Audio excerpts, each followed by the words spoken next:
وقل رب زدني علما. The responsibility of the student of ilm, of the purveyor of knowledge, of the one who presents it and preserves it and passes it along to others, you've got two responsibilities. The one is your initial responsibility, the other one is your eventual responsibility. Initial responsibility, the day you complete your matric or standard 5 or 8 or whatever it might be, and you decide that I'm going to study deen. There are a set of responsibilities that start from there onwards. The day you embark upon your search for knowledge. And the day you graduate, then another set of responsibilities start thereafter. So initially it is the responsibilities of the student, and thereafter it becomes the responsibility of the graduate. Once you've graduated, what do you do thereafter? These two responsibilities, first the keys, and thereafter what do you do with those keys? Often it happens that you're given a key and you never utilize it to open the treasures. That is a waste. Everything that has come up to that moment, whatever has been imparted to you at that moment, if it is not used to take it further and fulfill and bring to fulfillment the search for knowledge, then it has been a wasted exercise. So we will touch upon, inshallah, both sides. Initially, your responsibility as a student, everything starts from where? From إِنَّمَا الْأَعْمَالُ بِالنِّيَّاتِ وَإِنَّمَا لِكُلِّ امْرِئٍ مَّا نَوَى. Your first and foremost responsibility to be somewhat edifying about it. It starts off from ikhlas. Now these are points upon which others perhaps have touched or will touch. We won't, and definitely in your studies, you come across this hadith and you've been given the sharh of the hadith and commentary upon it. It is not for me to dilate upon it, but merely to draw your attention to it. It is difficult within 45 minutes to cover what we normally do in 6 years, or 5 years, or 4 years, whatever it might be. The preparation of a student to go out into the world and be the alim of deen and preserve deen through his activities is something which we cannot possibly, imaginably condense into 40 minutes. So we'll just touch upon a few topics here and there. The moment you decide to go and study deen, check your niyyah. What is the niyyah? Why have you decided? If you have decided to take up this path on account of the prestige that is attached to the name of an alim, forget it, this is not for you. Go and do something else.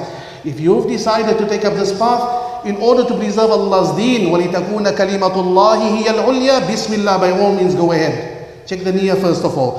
Having done that, your second point is that where do you receive that knowledge from? Knowledge of deen, the ma'lumat, the factual knowledge about deen, you can get anywhere these days. You can have it from a Muslim as well as from a non-Muslim. You can have it at a university as well as a traditional madrasa. But in this deen of ours, we've been taught by our Nabi sallallahu alayhi wasallam and by the Salaf al-Salih that إِنَّ هَذَا الْعِلْمَ دِينٌ فَانْظُرُوا عَمَّنْ تَأْخُذُونَ دِينَكُمْ. You take your knowledge from that person whose heart is imbued with iman, whose heart is imbued with the love of Allah Ta'ala and the love of Rasul sallallahu alayhi wasallam. If that is not there, do not take knowledge from there, as correct or incorrect as the knowledge might be. But if the heart is not imbued with those particular qualities, do not take knowledge from there. وَلَا تُطِعْ مَنْ أَغْفَلْنَا قَلْبَهُ عَنْ ذِكْرِنَا وَاتَّبَعَ هَوَاهُ وَكَانَ أَمْرُهُ فُرُطًا. There's going to be no obedience to any such person.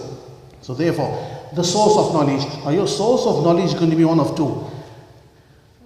It's going to be initially the teacher from whom you receive the knowledge, and on top of it, the book from which that knowledge is going to be studied. Books are many.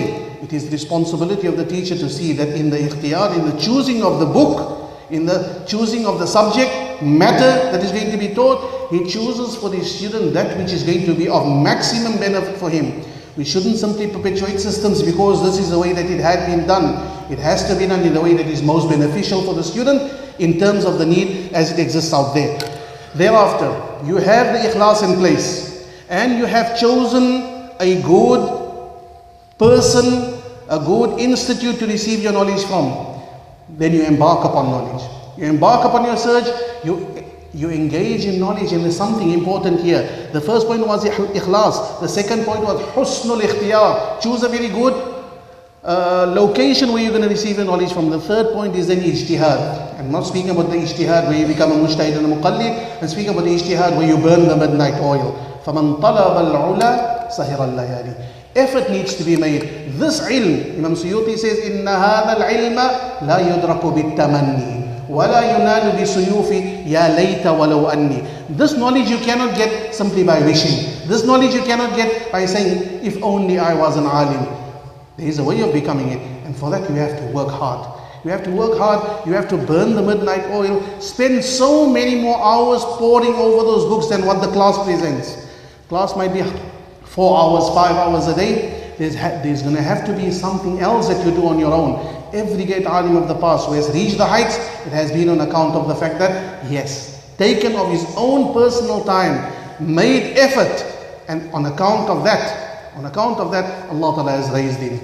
Those who are not prepared to make an effort, to sacrifice time and effort, will not be able to reach those particular heights. So ikhlas first of all, husnul ikhtiyar secondly, good choice, and thirdly ijtihad, working hard in that regard.